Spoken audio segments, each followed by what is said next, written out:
After a year's absence, the Caribbean's top football league is coming in from the cold. Get ready to witness the skills, thrills, and goals like you've never seen before. The Jamaica Premier League. Bigger, better, and more exciting. Catch the new season from the 26th of June on your home of champions, SportsMax. Yes, mark your calendar as top flight football in Jamaica returns in 5 days after a 14-month absence due to the pandemic. Top flight football returns in Jamaica with the start of the inaugural Jamaica Premier League. 12 teams will compete in the competition, and they will have the comfort of knowing there will be no relegation at the end of the season. All games in round one will be played at the JFF UWI Captain Horace Burrell Centre of Excellence, and there are the opening fixtures: Arnett UWI, Cavalier Humberland on Saturday, then on Sunday, Mount Pleasant, Tivoli Gardens, Portmore, Dunbeholden, and then on Monday, another doubleheader, Very United against the Malines and Waterhouse tackling Harbour View. Now, ahead of the weekend kickoff, head coach of the 2019 champions and the most prolific title-winning team in Jamaica, Portmore United, Ricardo Gardner, says his players are grateful. They'll be able to do what they love. Everything to us to have the league back on. It's the life of the players, yeah. And we can sit here and we can talk about a lot of stuff, but we are just happy to be out here again, doing what we love on a day-to-day basis. And they are the ones who put food on their table, so it's an opportunity for them to carry the food home again. Of course, Ricardo Baby Gardner spent 12 years plus at Bolton Wanderers in England under Sammy Allardyce. Now, Gardner's sentiments were echoed by Marcel Gale, head coach of the 2019 finalists, Waterhouse. A whole lot. I mean, just looking back, it's almost 2 years now we have been out in the cold. I mean, I must also say, thank to the Almighty that we could here now again apply what we do and what we love for most. So first I want to say thanks to the government, to give us permission again to do what we love. Yeah, George, when the tournament was aborted in March of last year, Waterhouse were leading the table, I think by 1 point over Mount Pleasant, with Portmore, the defending champions, third. We get the feeling that there is no way we can use any of that form of 14 months ago to suggest what will be happening now, because I think admittedly most teams are way behind the level of preparedness that they would, be happy with. Well, that's a very interesting argument, because I'd say in reaction to that perhaps gives Mount Pleasant an advantage, because whereas the other clubs, well, the majority of the other clubs, are cash strapped to the extent that there would have been suspension of the program for the duration of the time that football was down in Jamaica, Mount Pleasant, with the structure they have, would have been able to carry on training even in small groups. So whereas the other teams would have only been able to convene a big group and have training when the protocols were such that you could only have small groups, Mount Pleasant could be carrying on their activities, and so it is very likely that they're going to report to the wicket the sharpest of all 12 teams, and that could give them an advantage. Not that they need any help, because they already have some of the very best players in the league who are being engaged under the very best contractual terms relative to the rest of the league. So Mount Pleasant really must be chomping at the bit. I almost said champing at the bits, Lance. You know where that one comes from, to hit the ground running in this Premier League. And I expect that for the very point you make about the rest of the Premier League, yes, that Mount Pleasant should be in very, very good shape heading into the start. Yeah, I think so, because they are in a sort of a hostel there at Mount Pleasant, and in certainly a better position to pick up from where they were in March of last year.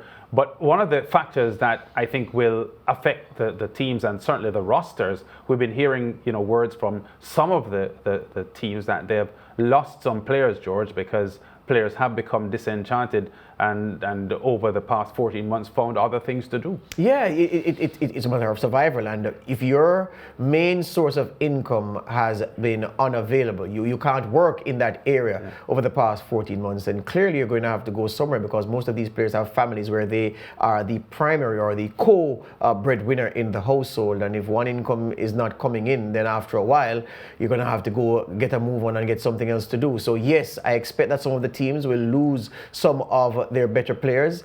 And that makes it a situation where, similar to the NBA, where I'm not comparing the Phoenix Suns or the Atlanta Hawks to some of the teams in the Premier League, but in the way that at the start of the campaign, not many fans, except for those fans in those two particular locales in the United States, would have said to you that the Suns and the Hawks will be there with a chance of getting to the final.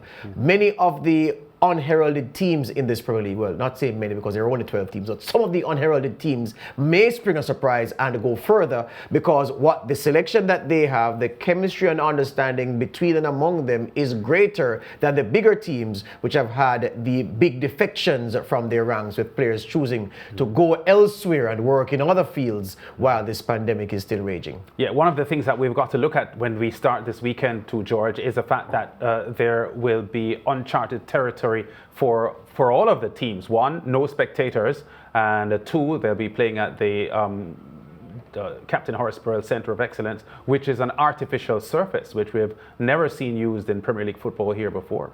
I tell you what, it's going to be taxing, and one of the things is, playing on the artificial surface, it will require more physically, as odd as that sound.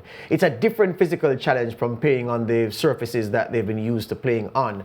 And I fear what will happen where injuries, because we know from the turf that we play recreational football on, that the things that happen to your boot getting stuck in the turf, it doesn't quite happen on the normal surface. So I'm wondering what will happen to players who are pushing it hard, because of course this is their bread that they're pursuing now, and they're pushing it hard on those surfaces. What could happen in terms of injuries, and then the recovery from those injuries, especially when the body is not in optimum condition to be undertaking a strenuous activity as playing football at the elite level. So all of that will be interesting. The ball will bounce different, but players will appreciate that the surface will be even. There'll be no potholes, there'll be no section of the field where there are stones, there'll be no nest of ants that players will fall in and getting up. I'm picturing you and Grandison at that field in Carolina. I won't call his name, lads, playing for Portmore United and falling to a nest of ants. But yeah, the players will appreciate some aspects of the AstroTurf, where there are other aspects that could pose a serious challenge, given its uncharted territory for them. And you are right. It's going to be a very, very even surface, unlike many of the fields that we have in this country, where it tends to be a bit bumpy. So on the artificial surface, players don't have to be looking down all the time to make sure the ball is where it is supposed to be. You can take your eyes off the ball and concentrate on your next play, because the playing surface is very, very even, and the ball will play through. There's a point I want to make on that, but let's take this now, because the producer is saying that Uruguay have equalized in their game against Chile at the Copa America. Let's look at the goal. Under a challenge, Lance. Yeah. And still turned it home. He has those skills. And Striker's between instinct. Cavani and Suarez, they have scored 8 of Uruguay's last 11 goals in all competitions. So not surprising to see Luis Suarez getting on the score sheet there. I was going to ask you if only 8 of the 11, because they expected to score all 11. Yeah, and one more point about the Jamaica Premier League and the artificial surface. Yes. I think we will see an improvement in goal scoring, and I'm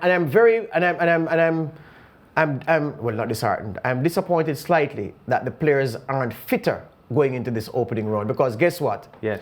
We know that oftentimes we see a ball being passed from the flanks, especially a long pass that bounces, and the striker anticipates what the ball is going to do on bouncing, and then he goes to swing, and because of the unevenness of the surface, it's an odd bounce. It hits the shin, the ankle, rather than the foot, and it looks as if, oh, that player is rubbish. But really, it was the bones that really did it for them. Yes. The anticipation of the bones and the run of the ball will be so much better on this surface that I expect goal scoring to improve. Yeah, well, Saturday morning, first matches on the Jamaica Premier League coming up on SportsMax. You can look out for that.